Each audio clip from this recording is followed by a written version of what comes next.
ጤና ይስጥልኝ የተወደዳችሁና የተከበራችሁ የሐቅና ሳቅ ሚዲያ ተከታታዮች፣ ሰላምታችን በያላችሁበት ይድረስ።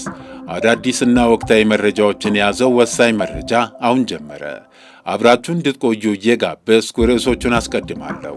የመጀመሪያውን የሰው ሰራሽ አስተውሎት ዩኒቨርሲቲ ኢትዮጵያ ልትገነባ እንደሆነ ጠቅላይ ሚኒስትር ዶክተር አብይ አህመድ አስታወቁ። ታዳሽ ኃይል አካባቢን በመጠበቅ ዘላቂ እድገት የሚሆን ግብዓት በመሆንና አስተማማኝ የኤሌክትሪክ ተደራሽነት በማስፋት ለኢትዮጵያ ትልቅ እገዛ እንደሚያደርግ ተገለጸ። 215,000 ብር በታማኝነት ለባለቤቱ የመለሱት ግለሰብ ተደነቁ። በኮሎምቢያው መሪ ላይ ተመሳሳይ ዕጣ ፈንታ ይደርስባቸዋል ያሉት ትራምፕ የኩባ መንግሥት በቅርቡ ይወድቃል ሲሉም አመላከቱ። አሜሪካ ማዱሮን ከዚህ ስለነቀለችልን እናመሰግናለን ሲሉ የቬንዙዌላ ነዋሪዎች ለድጋፍ ሰልፍ አደባባይ ወጡ።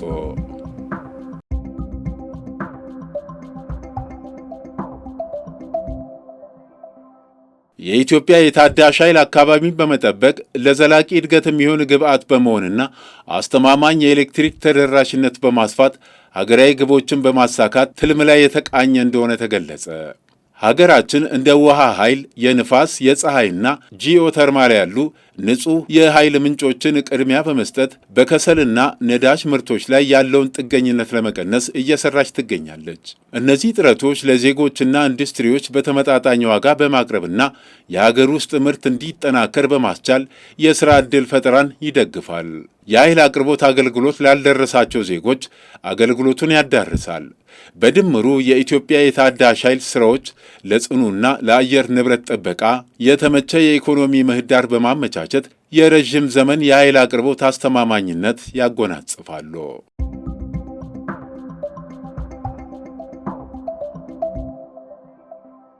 በኢትዮጵያ የመጀመሪያው የሰው ሰራሽ አስተውሎት ኤአይ ዩኒቨርሲቲ ሊገነባ እንደሆነ ጠቅላይ ሚኒስትር ዶክተር አብይ አህመድ ገለጹ። ኢትዮጵያ በቴክኖሎጂው ዘርፍ ያላትን ተወዳዳሪነት የሚያረጋግጥ የመጀመሪያው የሰው ሰራሽ አስተውሎት አርቲፊሻል ኢንተለጀንስ ዩኒቨርሲቲ ሊገነባ መሆኑን ጠቅላይ ሚኒስትር ዶክተር አብይ አህመድ አስታውቀዋል። ጠቅላይ ሚኒስትሩ ይህን ታላቅ የምርምርና የትምህርት ተቋም ግንባታ ይፋ ያደረጉት በአዲስ አበባ ዩኒቨርሲቲ 75ኛ ዓመት የምስረታ በዓል ላይ ነው። ይህ አዲስ ዩኒቨርሲቲ በሀገሪቱ የዲጂታል ትራንስፎርሜሽን ዙሪያ ጉልህ ሚና እንደሚኖረው የታመነ ሲሆን በተለይም በሰው ሰራሽ አስተውሎት፣ በዳታ ሳይንስና በሮቦቲክስ ዘርፎች የሰለጠነ የሰው ኃይል ለማፍራት ታቅዶ የተቀረጸ እንደሆነም ተገልጿል።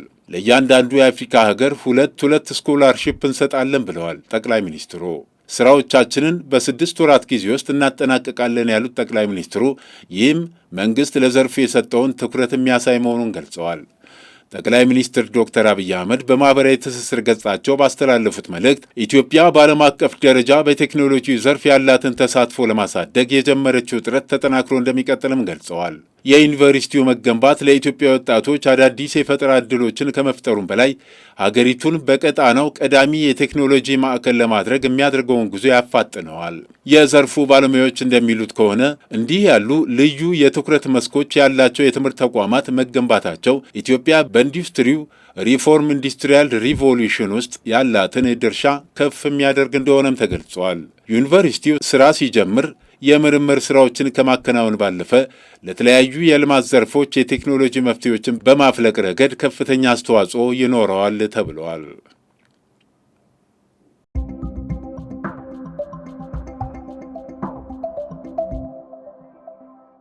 በ75ኛው ሀገር አቀፍ ምርጫ መገናኛ ብዙሃንና ጋዜጠኞች በአግባቡ ኃላፊነታቸውን እንዲወጡ ተገቢው ጥበቃ ሊደረግላቸው እንደሚገባ ተገለጸ። የኢትዮጵያ ሰብአዊ መብቶች ኮሚሽን ኢሰመኮ ከኢንተርናሽናል ሚዲያ ስፖርት ጋር በመተባበር የጋዜጠኞች የሕግ ጥበቃ ወይም ከለላ በተለይም በምርጫው አውድ ውስጥ የጋዜጠኞች ደህንነት መረጋገጥና የሚዲያ ነጻነት ጥበቃ አስፈላጊነት ላይ የግንዛቤ ማስጨበጫ የማጠቃለያ ውይይት ህዳር 23ና 24 2018 ዓ.ም በቢሾፍቱ ከተማ አካሂዷል። በዚህም ከሰባተኛው ዙር አገር አቀፍ ምርጫ ጋር በተያያዘ መገናኛ ብዙሃንና ጋዜጠኞች ሚዛናዊና ትክክለኛ ዘገባዎችን ለህዝብ በማዳረስ የዜጎችን በፖለቲካና በህዝባዊ ጉዳዮች ላይ ተሳትፎ የማድረግ እንዲሁም መረጃ የማግኘት መብቶች በማረጋገጥ በኩል የሚጠበቅባቸውን ሚና እንዲጫወቱ አስፈላጊው ጥበቃ እንዲደረግላቸው ከሲቪል ማህበረሰብ ድርጅቶች ጋር በተደረገ ውይይት ተገልጿል። ከዚህ ጋር በተያያዘም በተለይም ከምርጫው በፊት በምርጫ ወቅትና ከምርጫ በኋላ ያሉ ጉዳዮችን በሚዘግቡበት ጊዜ ሁሉ መገናኛ ብዙሃንና ጋዜጠኞች ለመብቶቻቸው ተገቢው ጥበቃ ሊደረግላቸው እንደሚገባ የውይይቱ ተሳታፊዎች ገልጸዋል። የኢሰመኮ የሲቪል የፖለቲካ ማህበራዊና የኢኮኖሚ መብቶች ኮሚሽነር ዶክተር አብዲ ጅብሪል በበኩላቸው ሀሳብን በነጻነት የመግለጽና መረጃ የማግኘት መብቶች ለሌሎች ሰብአዊ መብቶች መከበር ዋና ምሰሶ መሆናቸውን ተናግረዋል።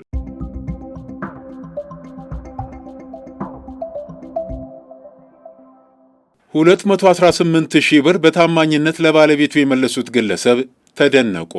በከፋ ዞን በጠሎ ወረዳ የገራ ቀበሌ ነዋሪ የሆኑት አቶ ፍቃዱ ወልደ ማርያም ታህሳስ 25 2018 ዓ.ም 215,000 ብር ባንክ ለማስገባት በሞተር ሳይክል ወደ ኦዳ ከተማ ሲጓዙ ገንዘቡ ሳይታወቃቸው ከመንገድ ላይ ይወድቅባቸዋል። አቶ ፍቃዱ ገንዘቡ መጥፋቱን ካወቁ በኋላ ወዲያውኑ ለወረዳው ፖሊስና ለአካባቢው ማህበረሰብ ያሳወቁ ሲሆን በዕለቱ የሻዳ ቀበሌ ነዋሪ የሆኑት አቶ ማዕረጉ ኃይሌ የወደቀውን ብር አግኝተው በታማኝነት ለፖሊስ አስረክበዋል። የወረዳው ፖሊስ ጽሕፈት ቤት አስፈላጊውን ማጣራት ካከናወነ በኋላ ታህሳስ 26 2018 ዓ.ም ገንዘቡ ለባለቤቱ እንዲመለስ አድርጓል።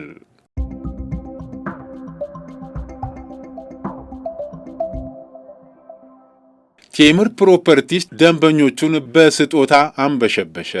ከተመሰረተ 10 ዓመት የደፈነው ቴምር ፕሮፐርቲስ ስጦታ ኤክስፖ 2 በር በአንድ ቁልፍ በሚል መሪ ቃል የቴምር ስጦታ ኤክስፖ ዝግጅት በአድዋ መታሰቢያ ሙዚየም ታህሳስ 25 2018 ዓ.ም በታላቅ ድምቀት ተከናውነዋል። ኤክስፖ ከቅዳሜ ታህሳስ 25 2018 ዓ.ም እስከ ታህሳስ 27 2018 ዓ.ም ይቆያል። ቴምር ፕሮፐርቲስ በይፋ ከብሔራዊ ሎተሪ የመጡ ባለሙያዎች በታዛቢነት በተገኙበት ለደንበኞቹ BYD መኪኖችን ለሁለት ዕድለኞች በዕጣ የሸለመ ሲሆን 4 የዕለቱ ዕድለኞች ደግሞ ለእያንዳንዳቸው የ1 ሚሊዮን ብር የፊኒሺንግ ቤት ግንባታ ማጠናቀቂያ ሥራ ማከናወኛ ገንዘብ ሸልመዋል። የዚህ ስጦታ በአጠቃላይ የ12 ሚሊዮን ብር ይገመታል ተብሏል።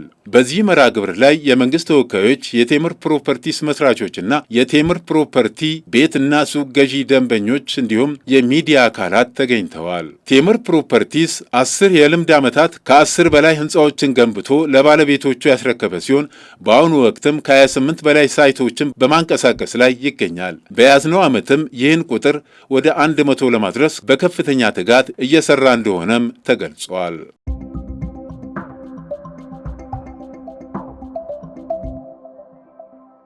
የጀርባ አጥንት ክፍተትና የአንጎል ውስጥ ፈሳሽ ህመም ዙሪያ የግንዛቤ ማስጨበጫ መርሃ ግብር ተካሄደ።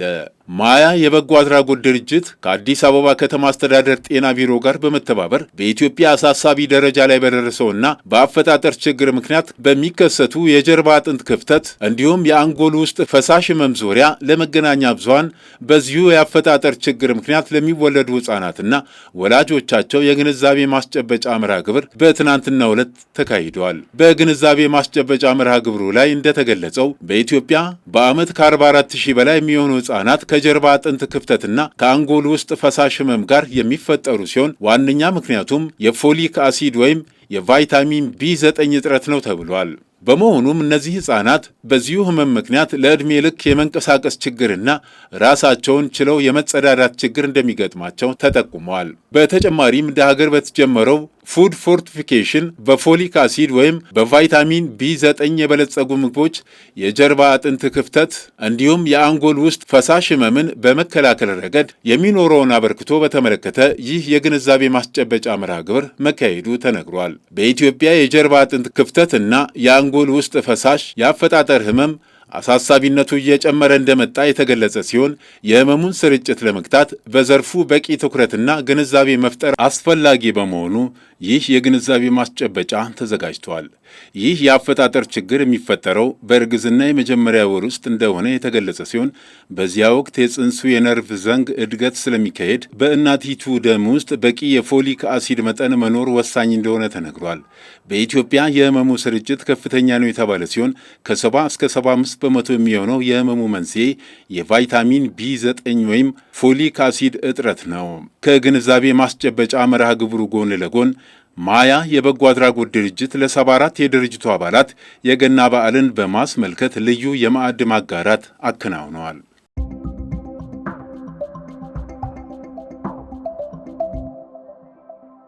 ዶናልድ ትራምፕ በኮሎምቢያ መሪ ላይ ተመሳሳይ ዕጣ ፈንታ ይደርስባቸዋል ሲሉ በመዛት የኩባ መንግሥት በቅርቡ ይወድቃል አሉ።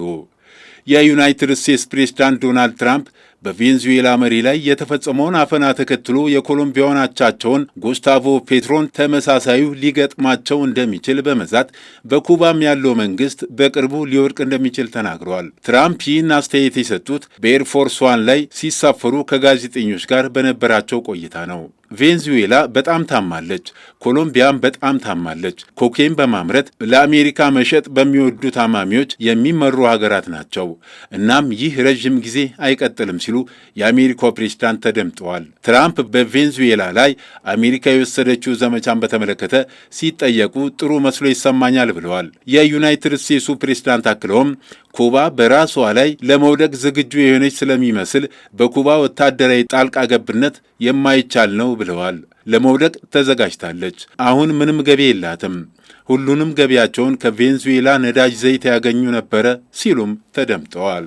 ይኸው የትራምፕ አስተያየት የተሰማው የዩናይትድ ስቴትስ ኃይሎች የቬንዙዌላውን ፕሬዝዳንት ኒኮላስ ማዱሮና ባለቤታቸውን ካራካስ ላይ ባደረጉት ድንገተኛ ጥቃት አፍነው ካሰሩ ከአንድ ቀን በኋላ ነው።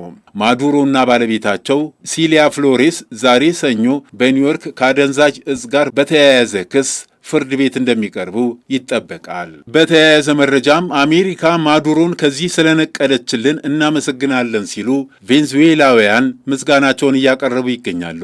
በቬንዙዌላ ዋና ከተማ ካራካስ ሁኔታዎች መረጋጋት ጀምረዋል። ፕሬዝዳንት ማዱሮ በአሜሪካ ቁጥጥር ስር መዋላቸውን ተከትሎ ተስፋ፣ ፍርሃትና እርግጠኛ ለመሆን አየሩን የሞላው ይመስላል። የካራካስ ነዋሪዋ ዲና አሜሪካ ማዱሮን ከዚህ ስለነቀለችልን እናመሰግናለን ትላለች። አክላ አሁን ተስፋ እንደሰነቀች ትናገራለች። ነገር ግን የፖለቲካው ሁኔታ አሁን ውጥረት የተሞላበት ነው። ዲና ትክክለኛ ስሟን መናገር ያልፈለገችውም ለዚህ ነው። ሌላኛው የካራካስ ነዋሪ የሆነው ሆርጌ ለአሜሪካው ፕሬዝዳንት ዶናልድ ትራምፕ ምስጋና አቅርቦ የሚመጡት ቀናት ግን ቀላል አይሆኑም ሲል ለቢቢሲ ይናገራል። ይህን ሰውዬ ከወሰዱልን በኋላ ምንድን ነው የሚሆነው? ምንም ማረጋገጫ አልሰጡንም። በቀጣይ ቀናት ምን ሊሆን እንደሚችል አናውቅም ብለዋል። የማዱሮ መንግስት ደጋፊዎች በካራካስ ጎዳናዎች ወጥተው ድምፃቸውን አሰምተዋል። አሜሪካ መሪያቸውን እንድትለቅም ጠይቀዋል። የአሜሪካን ድርጊት አፈና ነው ሲሉ የገለጹት የማዱሮ ደጋፊ የሆኑት የከተማዋ ከንቲባ ካርመን ሜሌንዴስ ከሰልፈኞቹ መካከል ነበሩ። የአሜሪካ ኃይል በፕሬዝዳንት ትራምፕ ትዕዛዝ መሰረት የቬንዙዌላውን መሪ በዋና ከተማዋ ካራካስ በቁጥጥር ስር ያዋለው አርብ ለቅዳሜ አጥቢያ ነው። በአውሮፓውያኑ 2024 የተደረገው ምርጫ ህጋዊ ባልሆነ መንገድ አሸንፈዋል ተብለው በተቃዋሚዎቻቸውና በምዕራባውያን ሀገራት የሚወቀሱት ማዱሮ አደገኛ እጽ በማዘዋወርና የጦር መሳሪያ በመያዝ ክስ ቀርቦባቸዋል። የተከበራችሁ የሐቅና ሳቅ ሚዲያ ተከታታዮች ለዕለቱ ያዘጋጀናቸው ዋና ዋና መረጃዎች እነዚህን ይመስሉ ነበር። መልካም ጊዜ። መነሻችንም መድረሻችንም ኢትዮጵያ።